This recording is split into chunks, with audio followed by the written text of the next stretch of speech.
What's up, Kia Too Technical? I'm back again with another video, and today, as you can see, the kind people over at Smartish was kind enough to send me out the Wallet Slayer Volume 1. This is the So Jaded color, as you can see there. So we're just going to unbox this, take a look, and see what it looks like on the device. So this is one of those cases to where you can add in some cards. That's why it's called the Wallet Slayer. But pretty much it is like flexible. I'm gonna get my iPhone 16 Pro Max.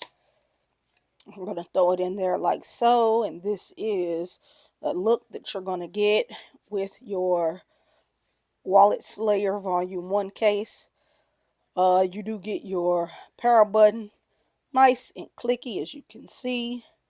You do get access to your camera control button, no problem. As you can see there, I can do everything that I need to do. Down here at the bottom, I do get my USB-C charging port, my speakers. Down here, it has little grooves for holding it, and I like that. But here you get your alert slider, nice and clicky, as you can see. Volume up and down button, nice and clicky, no problem.